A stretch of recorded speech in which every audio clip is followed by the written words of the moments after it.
Candace Ember Owens Farmer, née Owens le 29 avril 1989, est une commentatrice politique conservatrice américaine, auteure, activiste et présentatrice de télévision.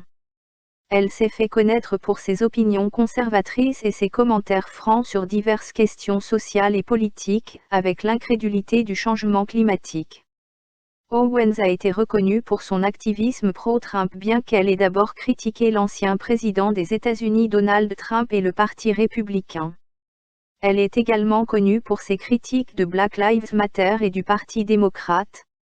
Owens a travaillé pour le groupe de défense conservateur Turning Point USA entre 2017 et en tant que directeur des communications. En 2021, elle rejoint The Daily Wire, où elle anime Candace, un talk-show politique. Owens a exprimé son scepticisme quant à l'étendue de l'impact de la suprématie blanche et a exprimé son opposition à la fois au verrouillage et au vaccin Covid-19. Et maintenant, pour une brève histoire de l'esclavage. Voici la première chose que vous devez savoir. L'esclavage n'a pas été inventé par les Blancs. Cela n'a pas commencé en 1619 lorsque les premiers esclaves sont arrivés à Jamestown. Il existait avant. Cela n'a pas commencé en 1492 lorsque Christophe Colomb découvrit le Nouveau Monde. En fait, lorsque l'explorateur intrépide a atterri aux Bahamas, la tribu indigène Taino espérait qu'il pourrait les aider à vaincre leurs voisins agressifs, les Caraïbes. Les Caraïbes ont asservi les Taino et, à l'occasion, les ont servis pour le dîner. L'esclavage existait en Afrique, en Asie et au Moyen-Orient. Le mot « esclave » vient en fait des Slaves d'Europe de l'Est.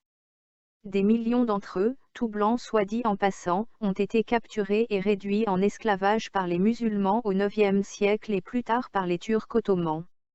L'esclavage existait lorsque l'Empire romain contrôlait la Méditerranée et la majeure partie de l'Europe du 1er au 5e siècle. L'esclavage existait quand Alexandre le Grand a conquis la Perse au 4e siècle avant J.C.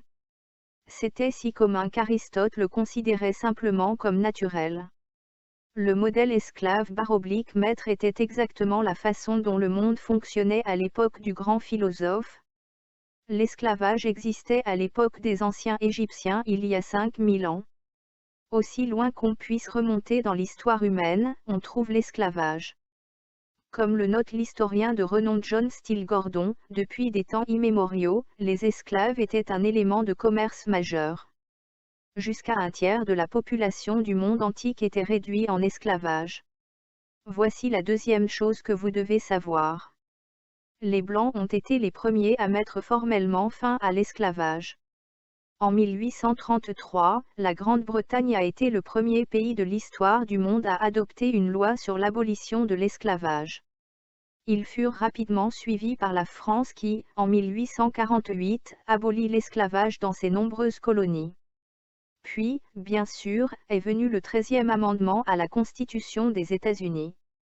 Après des siècles d'esclavage humain, les hommes blancs ont conduit le monde à mettre fin à cette pratique odieuse.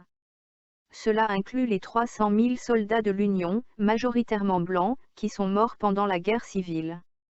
Suis-je en train de dire que cela rend les blancs meilleurs que n'importe qui d'autre? Bien sûr que non. Mon but ici est simplement de dire la vérité, et la vérité est que l'histoire humaine est compliquée, personne, quelle que soit sa couleur de peau, n'est innocent. Pourtant, aujourd'hui, on ne nous dit jamais de considérer les meurtres de l'Empire perse ou le cannibalisme des tribus indigènes d'Amérique du Nord et du Sud, ou les actions odieuses sous les empires impérialistes musulmans, chinois, mongols ou japonais, pour n'en nommer que quelques-uns. Au lieu de cela, on nous dit que l'esclavage est un phénomène blanc. Comme tous les mensonges persistants, ce mensonge engendre un tas d'autres mensonges. Sur les réseaux sociaux, je tombe sur des descriptions extraordinaires de la façon dont les Africains vivaient comme des pharaons avant que les Européens ne viennent détruire leur paradis. J'aimerais que tout cela soit vrai. Mais ça ne l'est pas. C'est un fantasme. La vérité est que les Africains ont été vendus comme esclaves par d'autres Africains noirs. Et dans de nombreux cas, vendus pour des articles aussi insignifiants que du jean et des miroirs. Les Blancs ne sont pas allés à l'intérieur de l'Afrique pour emporter les indigènes. Ils ont attendu sur la côte que leurs partenaires noirs leur apportent des corps noirs. La dure réalité est que nos vies avaient très peu de valeur pour nos ancêtres. Voici la troisième chose que vous devez savoir. Si vous pensez que l'esclavage est une relique du passé, vous vous trompez.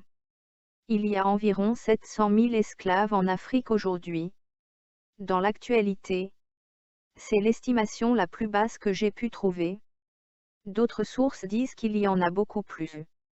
Pour le contexte, c'est presque 2 fois plus d'esclaves que ceux jamais amenés aux États-Unis. Enfants soldats, trafic d'êtres humains, travail forcé, telles sont les conditions qui existent actuellement dans la même région subsaharienne où la traite transatlantique des esclaves est née. Les corps africains sont vendus aujourd'hui comme ils l'étaient alors, et non, ils ne sont achetés par aucun pays d'hommes blancs. En fait, l'esclavage, quelle que soit la définition traditionnelle, est exclusivement pratiqué aujourd'hui dans les pays non blancs. Mais on n'entend presque rien à ce sujet. Tout comme nous n'entendons rien sur la façon dont l'esclavage était universel jusqu'à ce que de bonnes personnes en Europe et en Amérique y mettent fin il y a 2 siècles. Pourquoi ? Parce que nos soi-disant dirigeants, noirs et blancs, n'en profiteraient pas. La victimisation noire n'a pas d'intérêt si elle n'est pas rentable. Elle fait élire des politiciens et finance des groupes de revendication raciale. Et si les Noirs américains commençaient à se considérer comme des partenaires du rêve américain? Si nous embrassions l'esprit patriotique selon lequel tous les hommes sont créés égaux, l'esprit patriotique qui est notre véritable héritage, alors les arnaqueurs de la race feraient bientôt faillite. Et qui veut ça? Je suis Candace Owens, auteur de Blackout, pour l'Université de Prager.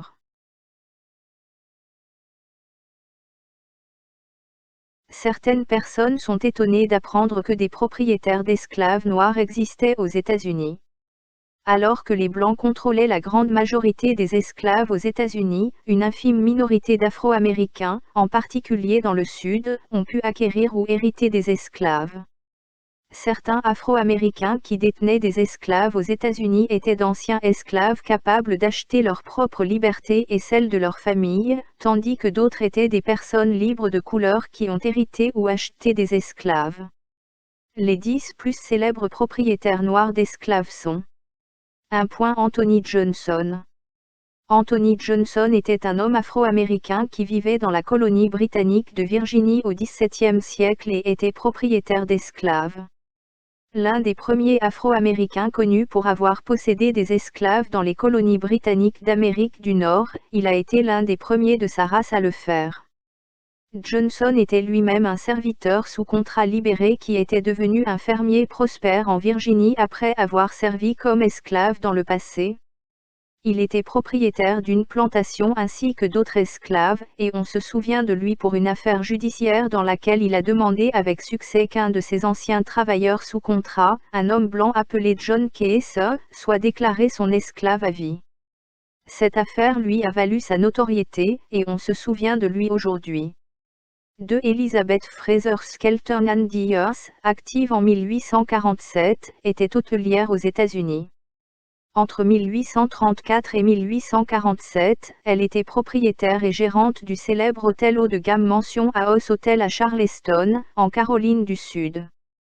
Elle appartenait à la classe free colored à Charleston, Caroline du Sud. Sa mère et son beau-père avaient tous deux été esclaves mais ont été libérés en 1798.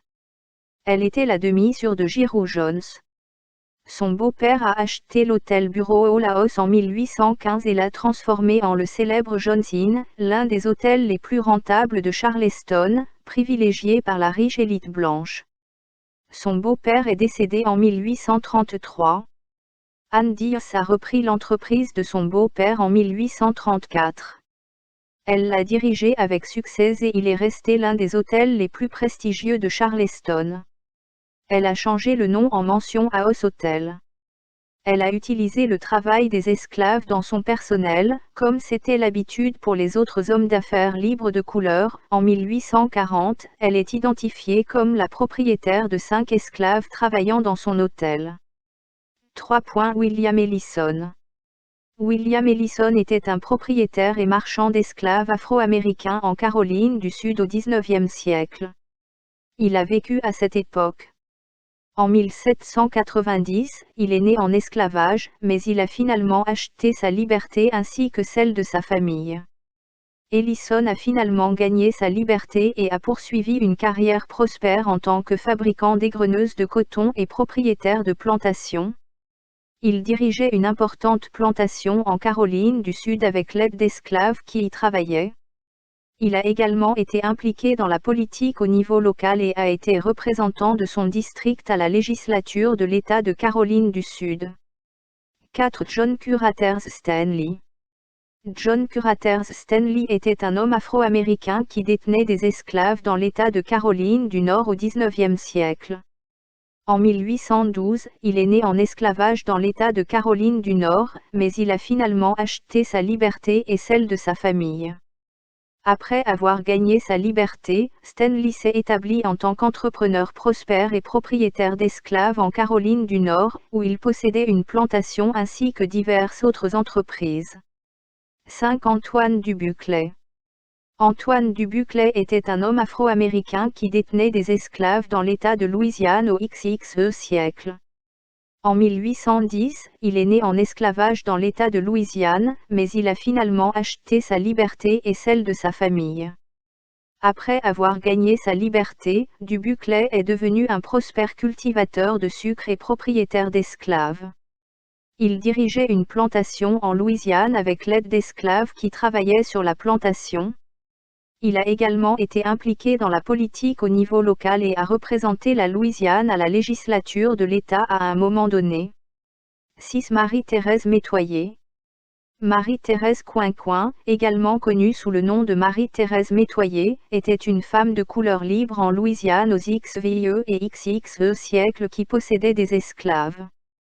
Elle est née la même année, 1742, dans la province de la Nouvelle-France qui est maintenant connue sous le nom de Louisiane, qui était une colonie française à l'époque. Sa mère était une esclave noire et son père était un colon français blanc à sa naissance. Marie-Thérèse a été libérée de l'esclavage à un jeune âge et a ensuite reçu une importante plantation de son père. Elle dirigeait la plantation avec l'aide d'esclaves qui travaillaient pour elle. Elle était mariée à un homme blanc du nom de Claude Thomas Pierre Métoyer, avec qui elle avait plusieurs enfants, et tous deux dirigeaient ensemble une entreprise agricole et commerciale prospère dans la paroisse de Néquitache. Marie-Thérèse Métoyer, qui était une personne de couleur et libre en Louisiane, était dans une position sociale et économique distincte de celle des individus qui étaient esclaves dans l'État, ce qui est un fait important à garder à l'esprit. 7. Anna Galloum. Anna Galloum, parfois connue sous le nom de Nancy Wiggins, était une femme sénégalaise qui a été réduite en esclavage en Floride et est devenue propriétaire d'une plantation. Elle a vécu de 1755 à 1840 environ.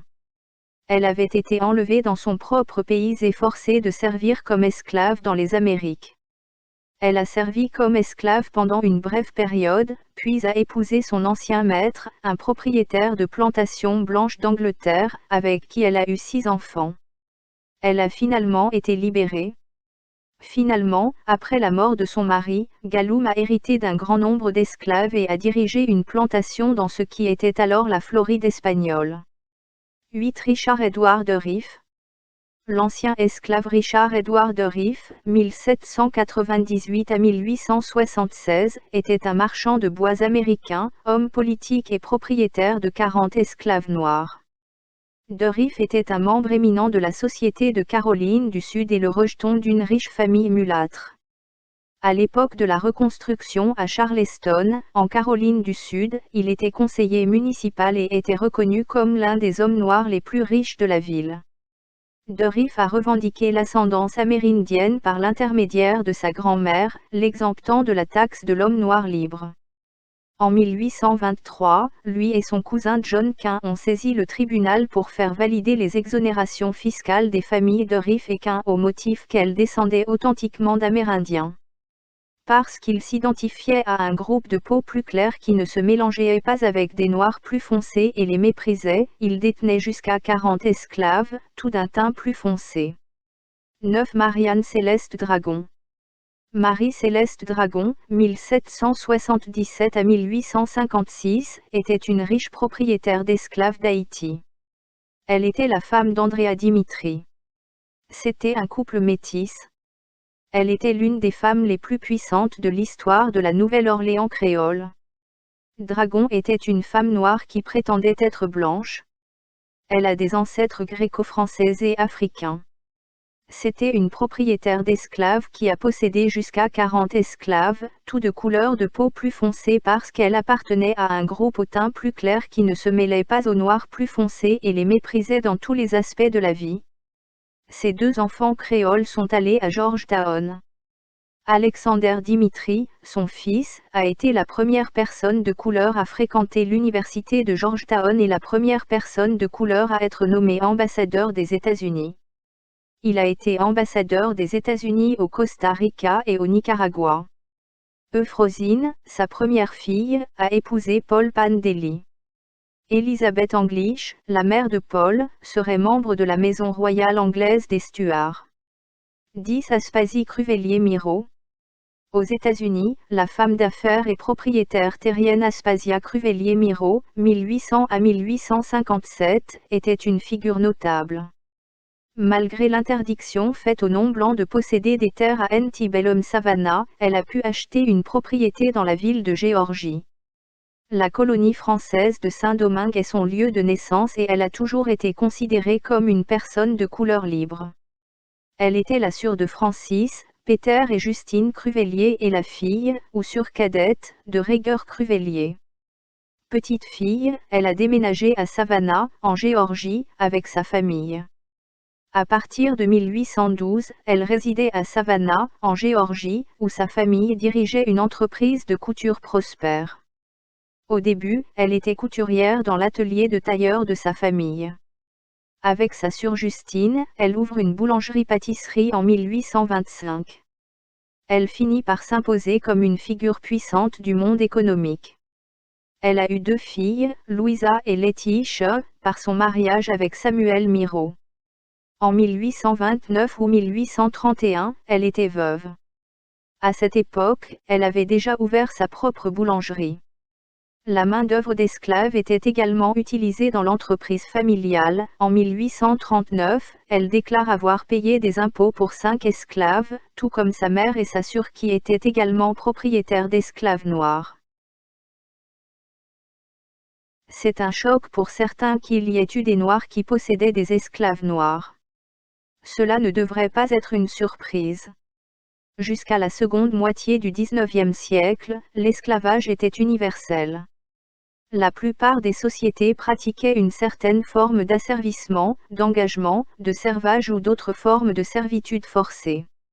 L'esclavage est venu en grande partie de la guerre, des conflits et de la conquête. D'autres ont été réduits en esclavage après s'être endettés. Les plus puissants soumettaient les moins puissants à la servitude. Dans les États grecs et la Rome antique, l'esclavage était plus proche de l'engagement. On était esclave pendant un certain temps, esclave pendant les heures de travail, ayant son propre temps, et on pouvait acheter sa liberté. Dans certains cas, d'anciens esclaves sont devenus des dirigeants politiques, des généraux militaires et des philosophes et enseignants très appréciés. Les preuves suggèrent que certains Noirs possédaient d'autres Noirs dans les Caraïbes et en Amérique du Nord. Certains propriétaires d'esclaves noirs étaient d'anciens serviteurs ou esclaves sous contrat. Un des premiers exemples était Anthony Johnson. Au milieu des années 1650, Johnson, qui était noir, a forcé John Case à l'esclavage. Johnson avait servi son propre contrat, acquis des biens et sa liberté et engagé des serviteurs sous contrat, parmi lesquels Case. Johnson s'est battu avec succès devant les tribunaux de Virginie aux États-Unis pour que Case devienne son esclave lorsque ce dernier a voulu quitter son service, affirmant qu'il avait terminé son contrat. Un exemple bien connu est William Ellison. Anciennement réduit en esclavage, Ellison a gagné sa liberté, acheté une propriété, possédait des esclaves et est devenu l'un des hommes les plus riches de Louisiane. Il possédait environ 1000 acres de terre et plusieurs dizaines d'esclaves à sa mort. Une autre était Anna Kingsley de Floride, épouse africaine d'un propriétaire de plantation blanc. Autrefois asservie par celui qui est devenu son mari, elle est devenue propriétaire terrienne et esclavagiste à part entière. Dans un article paru en 1987 dans The Virginia Magazine of History and Biography, le professeur d'université Philip Schwartz déclare qu'Archibald Bath comptait sur des esclaves pour effectuer une grande partie du travail dont il avait besoin.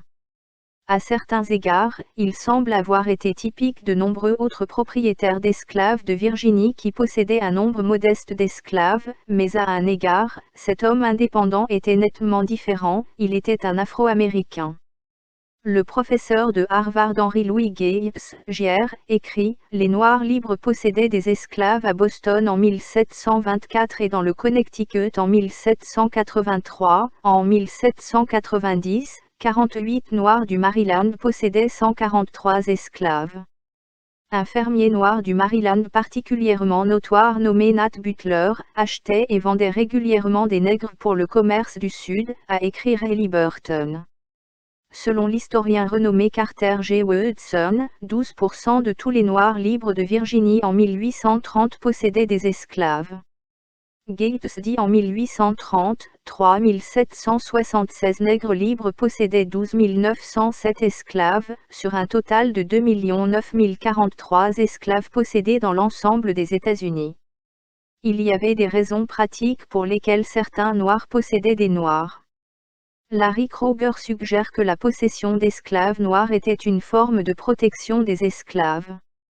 Dans Black Slave Owners, Free Black Slave Masters in South Carolina, 1790 à 1860, Kroger écrit « Parmi les maîtres noirs, détenir des membres de leur famille est devenu une forme courante de propriété en Caroline du Sud après 1820.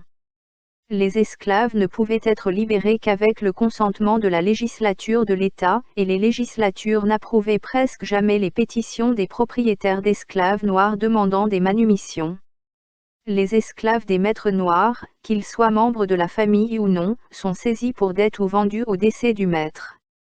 Ainsi, pour protéger les membres de la famille, les maîtres noirs concluaient des actes de confiance, surtout lorsque la mort semblait imminente.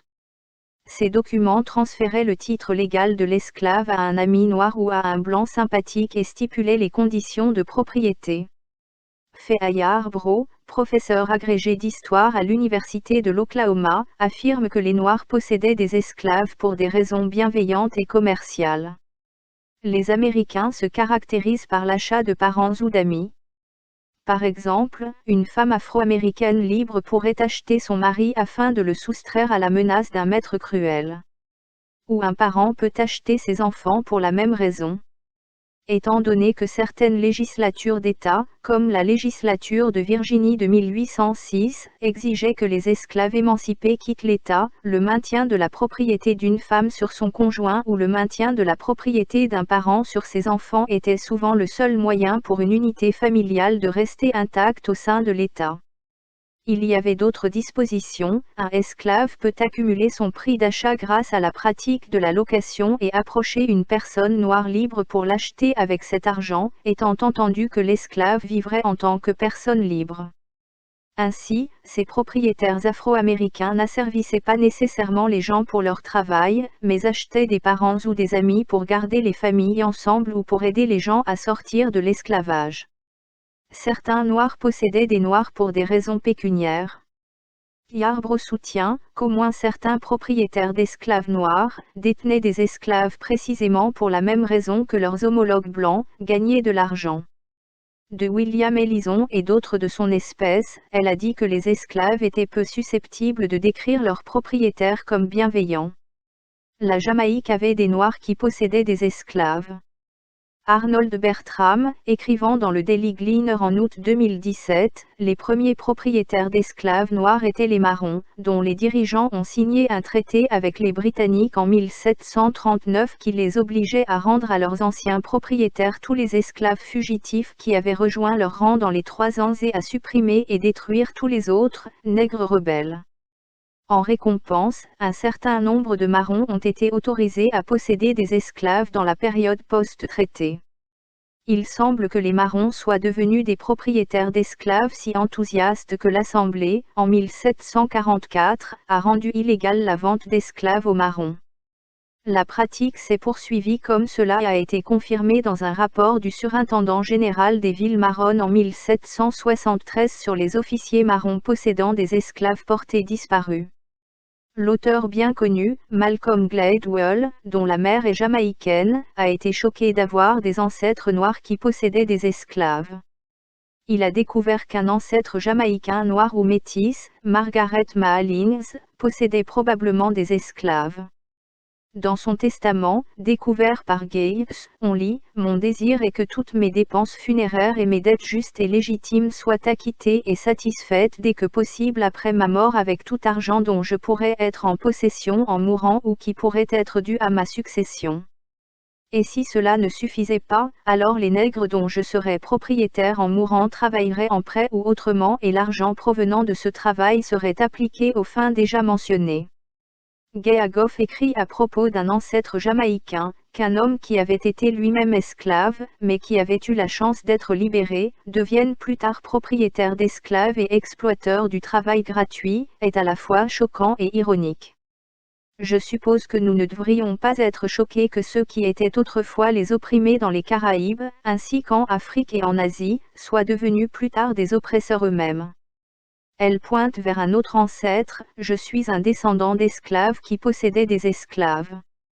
Ma 5e arrière-grand-mère, une Africaine nommée Nancy, avait été esclave mais a eu la chance d'être libérée de la servitude en 1814, 20 ans avant l'abolition de l'esclavage en Jamaïque en 1834. Mais au lieu de s'opposer à l'esclavage, Nancy a choisi, bizarrement, de devenir elle-même propriétaire d'esclaves. Libérée par Joseph Clay Mitson, le maître d'esclaves blanc qui la possédait et les 3 enfants mulâtres qu'elle avait avec lui, James, Richard et Robert, Nancy a décidé d'utiliser sa liberté et l'argent qui lui avait été donné dans le cadre de son émancipation, ou affranchissement, pour devenir maître d'esclaves, comme l'ont fait d'autres personnes noires et de couleur qui avaient autrefois été esclaves. Selon The Sun, le chanteur britannique, disque jockey, animateur de radio et présentateur de télévision, Marvin Hughes, d'origine jamaïcaine, a déclaré qu'il s'attendait à trouver des liens avec l'esclavage dans le passé de sa famille, mais n'aurait jamais imaginé que ses proches en seraient les propriétaires. Il est étonné, jamais il ne m'est venu à l'esprit que mon 4 fois arrière-grand-père aurait été propriétaire d'esclaves. Je ne savais même pas que les Noirs avaient des esclaves. J'aimerais penser que mon 4 fois arrière-grand-père, qui était un homme noir, qui était aussi un homme libre, j'aimerais penser qu'il les aurait traités avec respect et les aurait traités comme des êtres humains et non comme des animaux.